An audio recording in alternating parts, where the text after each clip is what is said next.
आज का बाइबल का वचन राजाओं का दूसरा ग्रंथ अध्याय 2 वचन 1 और 6 से 14 और आज का सुसमाचार सन मत्ती के अनुसार अध्याय 6 वचन 1 से 6 16 से 18। राजाओं का दूसरा ग्रंथ अध्याय 2 वचन 1 और 6 से 14। जिस समय प्रभु एलियास को एक बवंडर द्वारा स्वर्ग में आरोहित करने वाला था तो एलियास एलीशा के साथ गिलगाल में चला गया। जब ये यरीको पहुंचे तो एलियास ने एलीशा से कहा, तुम यहाँ रहो क्योंकि प्रभु मुझे यरदन के तट पर भेज रहा है। उसने उत्तर दिया, जीवंत प्रभु और आपकी शपथ, मैं आपका साथ नहीं छोड़ेगा।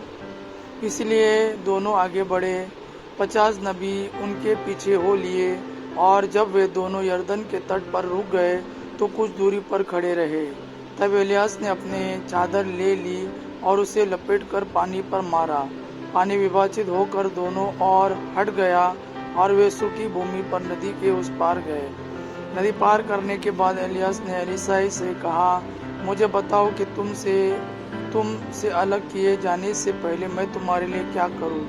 एलीशा ने उत्तर दिया, मुझे आपकी आध्यात्मिक शक्ति का दोहरा भाग प्राप्त हो। एलियास ने कहा, तुमने जो मांगा है वो आसान नहीं है।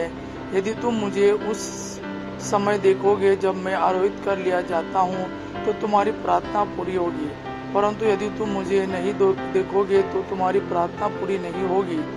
वे बातें करते हुए आगे बढ़ रहे थे कि अचानक अग्निमय अश्वों सहित एक अग्निमय रथ ने आकर दोनों को अलग कर दिया और एलियास एक बवंडर द्वारा स्वर्ग में आरोहित कर लिया गया। एलीशा यह देखकर चिल्ला उठा, हे मेरे पिता, हे मेरे पिता, मेरे पिता, इज़राइल का रथ और उसके सारथी। जब एलियास उसकी आंखों से ओझल हो गया था तो एलीशा ने अपने वस्त्र फाड़ डाले और एलियास की चादर को जो उसके शरीर से गिर गई थी उठाकर वो लौटा और यरदन के तट पर खड़ा रहा।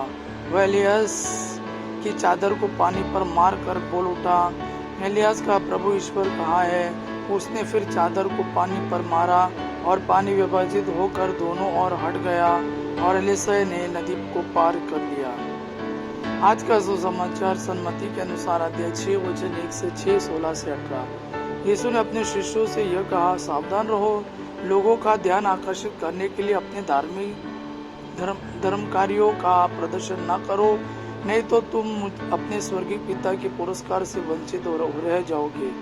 जब तुम दान देते हो तो इसका ढिंढोरा नहीं पिटवाओ। ढोंगी सभागृहों और गलियों में ऐसा ही किया करते हैं जिससे लोग उनकी प्रशंसा करें। मैं तुम लोगों से यह कह देता हूँ, वे अपना पुरस्कार पा चुके हैं। जब तुम दान देते हो तो तुम्हारा बायां हाथ यह न जानने पाए कि तुम्हारा दायां हाथ क्या कर रहा है। तुम्हारा दान गुप्त रहे और तुम्हारा पिता जो सब कुछ देखता है तुम्हें पुरस्कार देगा। ढोंगियों की तरह प्रार्थना नहीं करो। वे सभागृहों में और चौकों पर खड़ा होकर प्रार्थना करना पसंद करते हैं जिससे लोग उन्हें देख सके। मैं तुम लोगों से कह देता हूँ, वे अपना पुरस्कार पा चुके हैं। जब तुम प्रार्थना करते हो तो अपने कमरे में जाकर द्वार बंद कर लो और एकांत में अपने पिता से प्रार्थना करो। तुम्हारा पिता जो एकांत को भी देखता है तुम्हें पुरस्कार देगा। ढोंगियों की तरह मुंह उदास बनाकर उपवास नहीं करो। वे अपना मुंह मलिन कर लेते हैं जिससे लोग यह समझे कि उपवास कर रहे हैं। मैं तुम लोगों से कह देता हूँ, वे अपना पुरस्कार पा चुके हैं। जब तुम उपवास करते हो तो अपने सिर में तेल लगाओ और अपना मुंह धो लो, जिससे लोगों को नहीं केवल तुम्हारे पिता को जो अदृश्य है यह पता चले कि तुम उपवास कर रहे हो। तुम्हारा पिता जो अदृश्य को भी देखता है तुम्हें पुरस्कार देगा। यह प्रभु का वाणी है। प्रभु को धन्यवाद। अब्बा पिता की महिमा और पुत्र यीशु का प्रेम आप पर सदा सर्वदा बना रहे। आमीन।